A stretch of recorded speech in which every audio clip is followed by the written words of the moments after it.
Right, hi all. My name is Leon. I'm from the Eindhoven University of Technology, and let's talk about SOUPS today. Right, because we collaborated with this local SOC here in Eindhoven.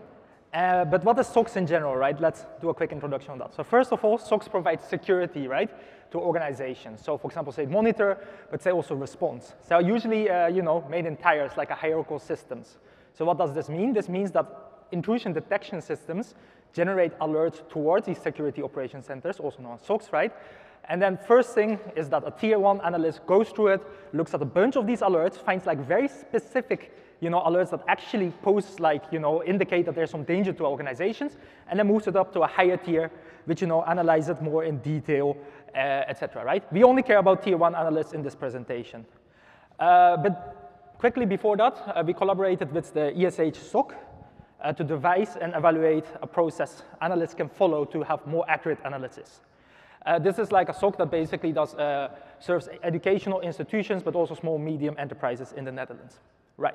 But why do we need more accurate analysis of, in security operation centers, right? Because currently the process that is used in security operation centers for tier 1 analysts mainly rely on two kind of categories, right? So first is like SOCs that heavily rely on tacit knowledge, right? So these are specifically types of knowledges that can be, described to other people. So whenever you ask someone like, hey, how did you just analyze this? They will go like, I don't know, but I just kind of looked at this and I indicated it's probably a dangerous phenomenon, right? But then there's also other SOCs which basically people work as human automatons, meaning that they have a playbook where people look at, okay, if you get these kind of specific alerts, we will classify them as such because of X, Y, and Z reasons, right? This is obviously very bad. Why? Because security changes quickly, meaning that at some point these playbooks need to be maintained, updated. Anything that needs to be heavily maintained is probably like cumbersome from an organization standpoint, but also it just is very boring task to do, right? If you only look at the playbook all the time, you're probably going to get bored, you're probably going to get some kind of a burnout, and probably will contribute to a high turnover rate that we suffer in the SOC. So we need on one hand, a more standardized process, right? So we know what is actually happening. We don't have to rely on tacit knowledge, but also somewhat that's still creative enough that people don't get bored out of it, right? So it guides the analyst to more relevant information, but also provides evidence specifically to higher tiers why specifically alerts have been escalated. So we know all what's going on, right? So given that, I have two research questions. To very quickly paraphrase it, right? The first research question basically is about, okay, how should such process then look like? And two is, okay, if we have such a process, if we devise it, how do we, what is the impact of it, right? Does it actually have a positive impact on the accuracy of the analysis? Quick overview on the experiment, right? So I first did a literature review and expert interaction, specifically to find out, okay, what are the categories that currently tier 1 analysts look at, right? What do they specifically look for when they are analyzing alerts? This is needed to obviously devise such a process because you want kind of the process to also look at things that people are already somewhat looking at. And then the synthesis of the actual process, where we formally map like specific information points that analysts look at broader categories of information to say, okay, this is how ideal analysis for a tier 1 analyst should look like. And then, of course, it always happens, experimental evaluation, right? Like now we have a process, we still need to validate it, we still need to see its impacts. Okay, then the first thing, 4 types of information analysts use to clarify alerts. So this is what we gathered from the literature review, and we found 4 types of categories of information.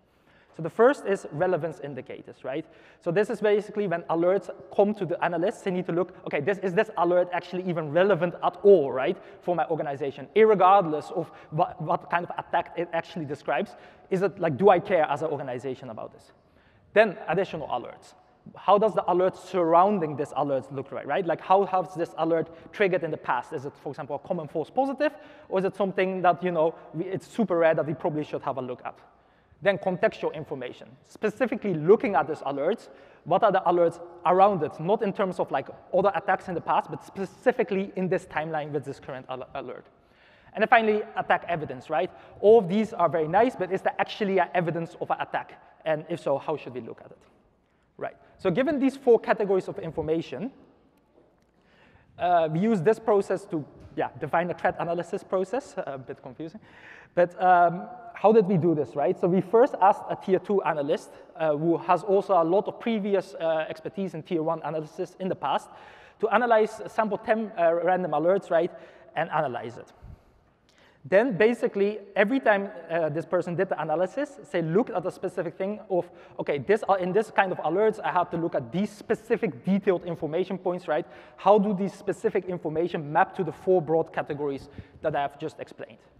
And after doing this process, basically, you just have you just validate it with like other researchers and more higher tier experts until it saturates, right? So then the tier 2 analyst gives this kind of process that it devised to a tier 3 analyst and a security expert, and say look at it, say take 3 random alerts, go through it and see if it makes sense. And if it doesn't make sense, or if there's any things that they think, okay, we need to improve upon this, say go back to the tier 2 analyst and say this, and just this loop keeps on going on and on until it actually saturates and everyone kind of agreed with the process. Right. Given this, how does then the process look like that we devised? So it's a very simple flowchart. I'm not going to go into the specific details of like every single information point, but it's roughly 4 or 3 kinds of information points, sometimes 2, that we look at in every single of the categories that I previously described. Here, then the analyst looks at each of this information and decides to continue it, and at the end, basically say, okay, this alert is not interesting or interesting, right? Interesting specifically means is it should be escalated to a higher tier analyst. It doesn't necessarily mean it must be an attack, right? Because obviously what is relevant for each SOC will be different for each SOC and what kind of organization you're monitoring, or not interesting. Those are the alerts we don't care about. Those are the alerts that we can, kind of move away. There's no specific metric for when an analyst should say, okay, this must be escalated or not, because again, there's no single SOC that has the exact same, metrics with these kind of stuff. So this is the creative process that we leave to the analyst. It's just that the analyst should know about this process, if this process actually does work, right?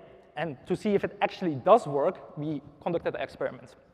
For this experiment, we recruited 10 junior analysts, divided into a control group and a treatment group. A control group basically got no training about this process at all. We didn't even tell them about this process. We just gave them a set of alerts and say, okay, you have to analyze this. Meanwhile, the treatment group actually got an entire training on how this process looks like, what information should look at, right? That doesn't mean we force them to use it, but we say, please use it. Here, there's like a process that you should know about. Then we sampled 178 alerts from an actual real SOC environment, because often there's like this problem that we just make up alerts that isn't actually from the SOC, but here we actually use real data. And unfortunately, well, we had to use also 22 alerts that are injected. Why is this? Because the reality of SOCs is that most of the alerts aren't going to be actually like interesting or attack-related alerts. So in some cases, we may have to wait months to actually gather these alerts. And even if you gather these alerts, right, it probably means that some tier 1 analysts already looked at these alerts because they had to escalate it, and that would kind of ruin the experiment. So we injected 22 alerts. For very technical purposes, we divided these 200 alerts into 10 different scenarios, where each scenario contained at least alerts relating to one attack, which may have been 1 to 4 alerts generated. And each analyst analyzed 4 scenarios, so we had like maximum amounts of data given the time that was possible. And then, unfortunately, the tier 2 analyst who labeled the data into the ground truths, he didn't have time to analyze all 200 alerts because it's quite a time-consuming task. Our ground truths sample set consists of 50 alerts, which means that there's actually 100 data points related to the ground truths. It's like you can see in the bottom right of this slide, it's quite a divided sample in the sense that it's not just about one specific categories of alerts we looked at. We looked at scan-related alerts, but also malware-related alerts, policy-related alerts, command and control-related alerts. The exact numbers you can see on the table. And then after conducting this experiment, what did we find, right? Because this is quite interesting, because what we found is that, okay, first of all, the process actually does increase the accuracy of T1 analysts. So just by knowing the process, if you look at completely on the right side of the table, this process, you can see that 92% of all analyses conducted, which are covered by the ground truths, was analyzed correctly, right? Without the process, this was only 82%. So you can see that there's already a 10 percentage point of increase, which is, I would say, quite significant, especially if the baseline is 82%. Also note that not finding these attacks is actually detrimental to our organization, so this 10% is pretty big. But what's more interesting is that it only increased the accuracy for alerts that are actually interesting, alerts that should actually be escalated. So we see that this process, it doesn't really help your typical false positive alerts that you kind of gain that isn't interesting, because people will classify them as not interesting anyways, with or without the process. But knowing about this process increased the accuracy for classifying alerts that actually matter, right, in the SOC, that actually should be escalated because otherwise it's a danger to the organization, from 65.9% to 88.6%. We ran a regression model on this, and basically we found out that the odds of classifying alerts correctly increases with 167% when using our threat analysis process, right? Which is all nice numbers and all, but why is this the case? Like, why does this happen, right? So we first observed that the people wrongly classify interesting alerts when they don't use the process for a few reasons. So one of them is erroneous implicit knowledge, right, or tacit knowledge. So they basically have this knowledge that they can't necessarily explain unless you ask them in very detail. This knowledge is basically based off some things they misheard or something that they just made up like 4 years ago or a few months ago, and then they say, okay, this must be the case. Like you can actually see a quote there. This is like happened. There was a subject that said, okay, the count, right, the count of how much packages it received is below 50. So this alert can also be dismissed. The weird thing is the SOC kind of had this rule-ish thing for like specific SQL injection attacks or something like that. But in this case, they basically decided to dismiss alert that was actually a malware alert because there was only like, it was less than 50 packets. Obviously, this is something that was like erroneously interpreted by the subject and nobody ever corrected it. So it kept on getting classified wrong and wrong. And then there's also this thing of like over-reliance on one information point, right? So our process says like, okay, no matter what you do, look at all of these informations and then make a decision. If you don't have a process, you don't necessarily do that. And what then happens sometimes is that they hear or say know something that's usually true, but they don't actually consider other information points and hence wrongfully dismiss the alert. So for example, in the SOC we collaborated with, there's this thing, I'm not sure if it's the case with other SOCs, that JA3 hash alerts are almost always a false positive. That doesn't mean they are always a false positive. So there was actually one alert that was a JA3 hash alert. However, this person simply decided to dismiss it because they saw JA3 and said like, probably false positive anyways. They looked at some of the other information, but they just really quickly scroll through without actually properly looking or thinking through it, right? Right. So we really believe that this process actually forces analysts to confront with other steps as well, other information points as well, which would be beneficial in analysis. However, it's not perfect. There's also some cases where the process did lead to misclassifications. This is specifically, for example, when there was a lack of evidence. So when there was a lack of evidence on a specific information point, we asked, hey, please look at this. Some analysts went like, oh, I can't find information. It must be false positive or it must be true, right, depending on the subject, which shouldn't be ideally the way you analyze things, because if there's no evidence, that doesn't automatically mean that it isn't actually a threat. Also wrongful interpretation of evidence. So because we ask them to look at more different kinds of information, there's also a higher risk of wrongfully interpreting the evidence, right? But still overall, despite this, we believe it was quite a positive result, right? Then there's also the thing of, okay, what is this process that actually used for in real life, right? Because we can't always ask analysts to look at all these information points. However, we think it's very helpful in training. Because currently, people get some training, and then they have some tacit knowledge that's gained from the training that they will keep on using, sometimes for their entire careers.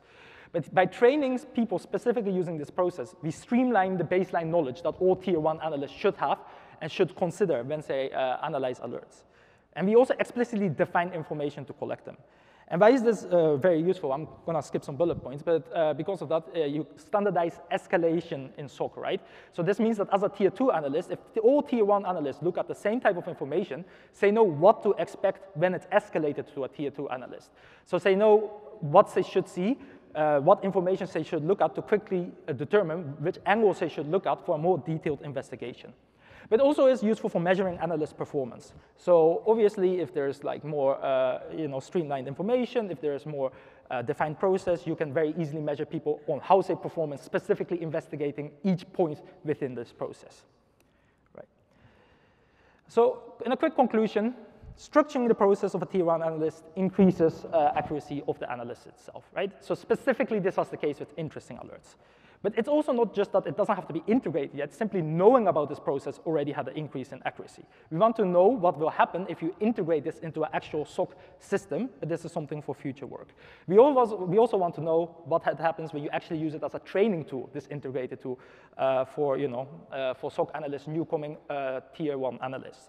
For this, if you're interested in that, I will give a lightning talk tomorrow, so yeah, you can watch that. And if there's any questions, feel free to ask, if there's time.